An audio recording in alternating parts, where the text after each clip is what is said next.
Hello, my friend. Welcome to the Money is Emotional podcast. I'm your host, Christine Luken, the financial dignity coach. Today, we are tackling one of the most common money challenges this time of year: emotional spending during the holidays. You know, the holidays are supposed to be a time of joy and connection, but they can also stir up a lot of emotional triggers. Maybe you have felt it, that tug to buy just one more gift for your kids because you want their Christmas morning to be magical. Or maybe you've been guilted into joining yet another Secret Santa exchange at work. I get it. I have been there. In my book, Money is Emotional, I wrote an entire chapter called Don't Let the Holidays Ruin Your Budget, because I learned this lesson the hard way. I remember one year early in my adulthood when I put everything for the holidays on a credit card: gifts, decorations, entertainment. And when January rolled around, I was paying for Christmas until April. We call that a holiday spending hangover. And I don't want that for you. The truth is, you can absolutely enjoy a joyful, generous holiday without financial regret. Let's walk through some powerful ways to do just that. The first thing I want you to do is to acknowledge that emotional spending is normal this time of year, but it doesn't have to be inevitable. The holidays are a swirl of emotion: nostalgia, generosity, sometimes loneliness, guilt, and pressure all show up at the same party. And when emotions run high, our wallets can take a hit. The holiday season is supposed to be fun and relaxing, but when we overspend, it can cause major stress once all of those bills come rolling in. So instead of shaming yourself for feeling emotional, normalize it. So how do we do this? It's as simple as pausing before you swipe or click. Before you spend money, ask yourself, what am I feeling right now? Sometimes simply acknowledging the emotion dissolves half its power immediately. By doing this, you're also shifting from autopilot into mindful spending. The second thing we want to do is identify the root emotion behind our purchases. Every spending decision has an emotional element to it. Now, I dug into this, the details of the science behind why money is so emotional, in episode 2 of this podcast. So if you're curious about how biology drives our spending decisions, be sure to go back and listen to that one. Because we are human, we are emotional, and emotions enter into our decisions. So we can't turn them off completely. And I think just knowing that is reassuring. The place we want to be emotionally when we're purchasing is one of peacefulness and positivity. So if you're feeling something other than that, we need to examine it. See if you can identify the root emotion when you're getting ready to spend. Are you buying that extra gift because you want to feel connected? Are you upgrading your holiday outfit because you're craving confidence or a sense of belonging? Or are you overspending on travel because you're too afraid to disappoint your family? When you name the real emotion underneath the spending, you move from autopilot to being intentional. And then you can step back and you can ask yourself, is spending this money something I'm going to be happy with both now and later? Because sometimes we'll make a decision that feels like it's the better choice now because we're avoiding pain, or we're avoiding confrontation, or we're avoiding disappointment. But then later on, we wish we hadn't spent that money. Here's what's important to remember. Spending can't fill an emotional void. Only awareness and connection can do that. Now, the third thing we want to do is we want to give our emotions a productive outlet.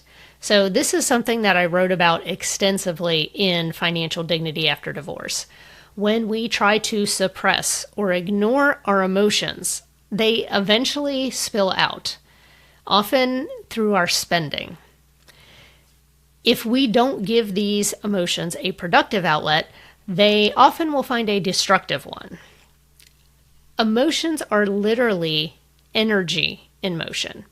And if we don't allow them to move through us, they linger and they can fester. So when you feel lonely, angry, sad, or stressed this holiday season, instead of soothing yourself with shopping, channel those emotions intentionally. If you're feeling angry or anxious, go for a walk or take a kickboxing class. Allow that energy to move through your body. If you're feeling sad, write a letter to someone that you miss. Or maybe you need to crank up that Christmas music and dance in your kitchen.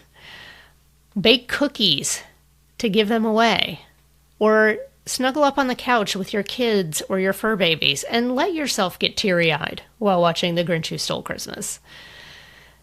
These might sound simple, but they give your emotions what they're truly asking for, which is to be seen, without draining your wallet.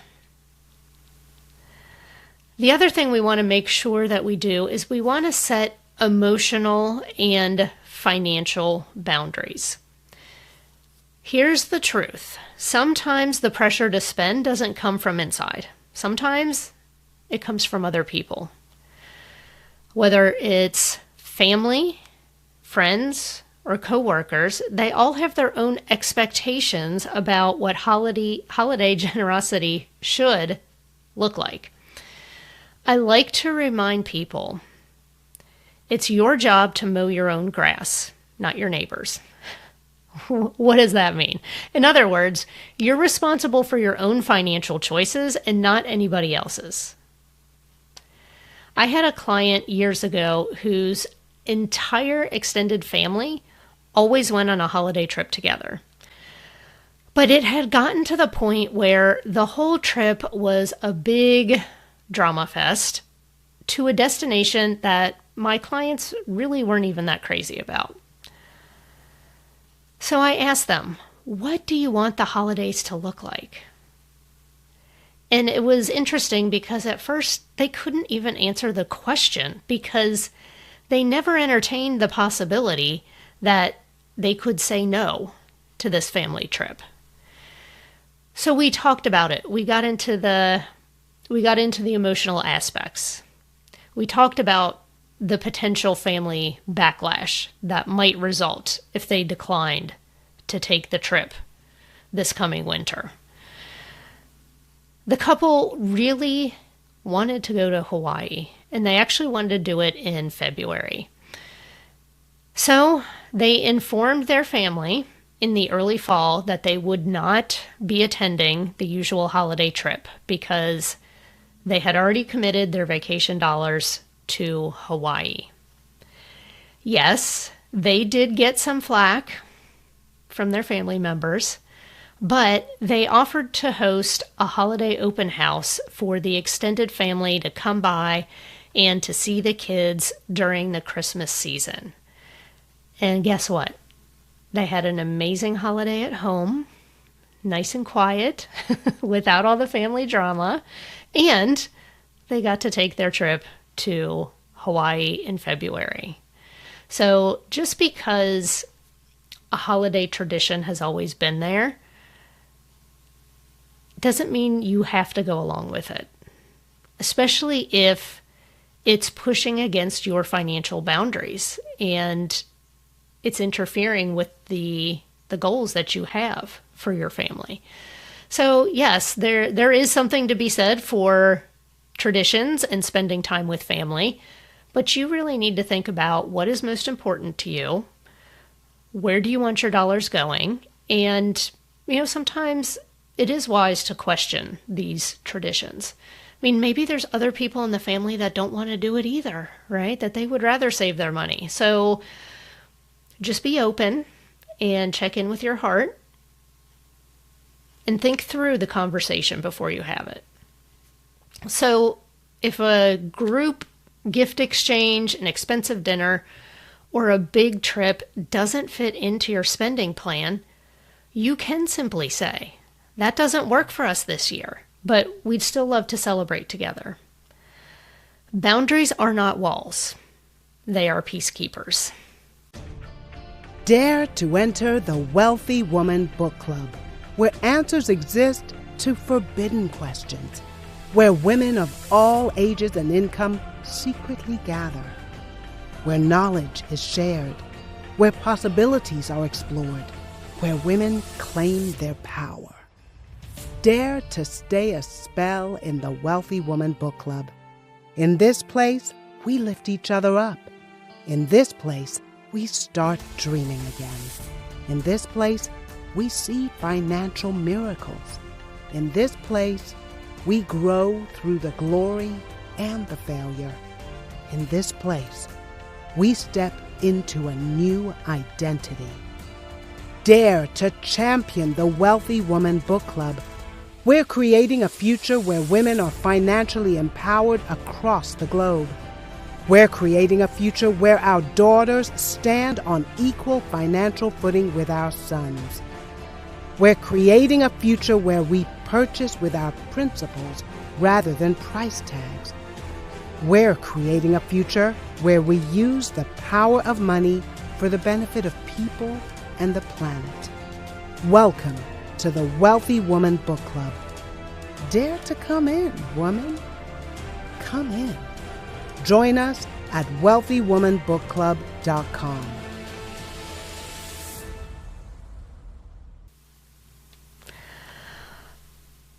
Another fun way to keep your holiday spending on track is to gamify it. So let's make saving money fun. Let's not make it feel like punishment. What if you turned your holiday spending into a game?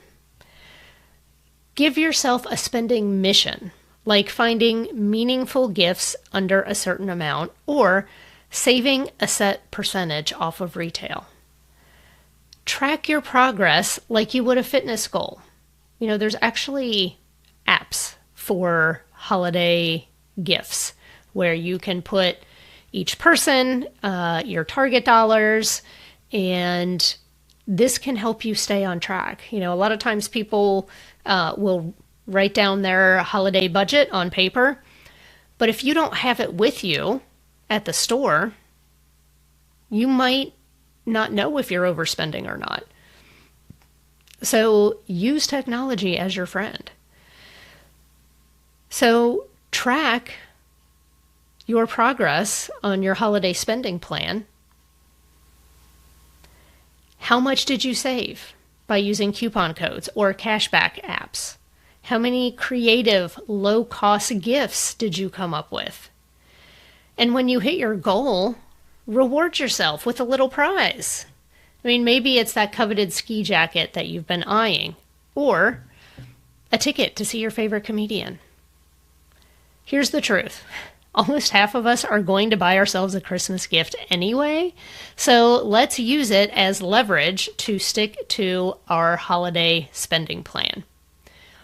Gamifying your holiday shopping shifts your brain's dopamine hit from buying to winning. So you still get that rush of satisfaction, but it's paired with wisdom and self-trust and no credit card debt. So remember, mindful money management doesn't have to be heavy. You can make it playful and still end up ahead.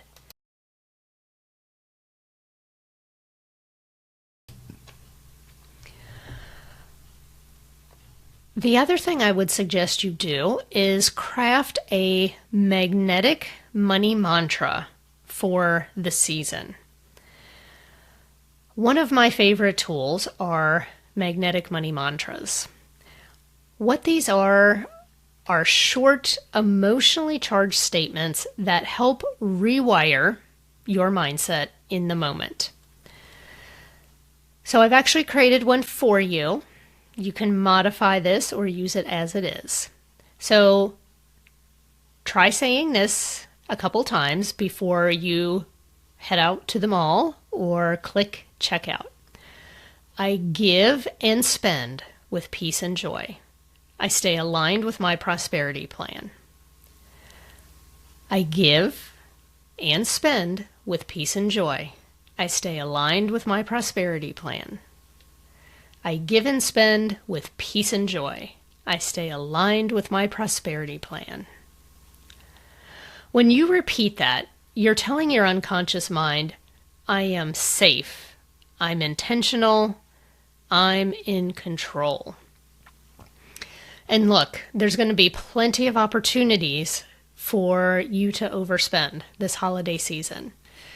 Retailers, they are experts at knowing the little tricks to get us to buy more. So be aware of those. Even subtle things like the scents that they are putting in the store, or the lighting. Or even if you're on the website where they incentivize you to spend a certain amount so that you get free shipping or some kind of free gift with purchase, you want to make sure you are checking to make sure that that's actually a good deal. You know, are you spending $50 more to get free shipping, which would have only been $8, right?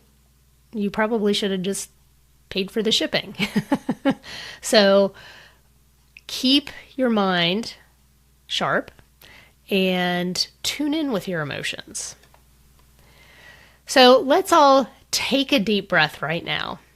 If you're in a space where you can close your eyes, go ahead and do that.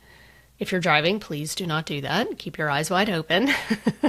So let's take a deep breath right now. Exhale the guilt, the pressure, the comparison. You do not have to buy your way into connection or joy this holiday season. Peaceful spending begins in your mind and can flow over into your emotions. And sometimes we just need a little help retraining these old patterns. Now, if you're ready to go deeper into releasing money shame or calming those emotional spending triggers, I have something designed specifically for that. It's my Money Mind Reset Hypnosis Program. It's a collection of short, soothing audio tracks to help you shift from emotional spending into mindful spending, release money shame from the past, and align your unconscious mind with financial peace. These tracks are powerful because they work beneath the surface of your awareness, where most of our money habits actually live. It is one of the fastest ways I've found to help my clients feel differently about money so they can act differently with money.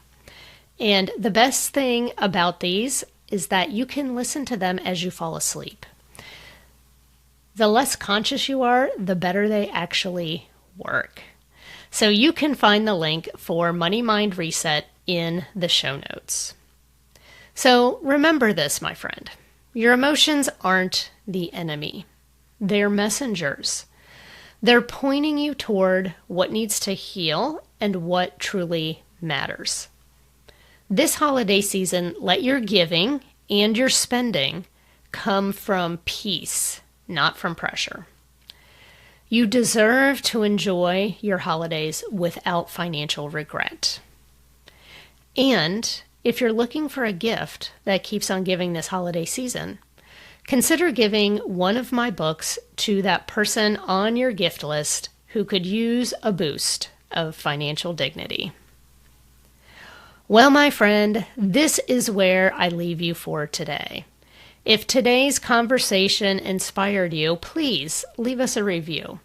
It helps more good-hearted people like you find the Money is Emotional podcast.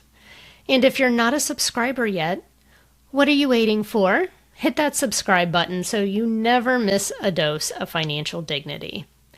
Until next time, this is Christine Luken reminding you you're good enough, you're smart enough, and gosh darn it, people love you, including me. Bye for now.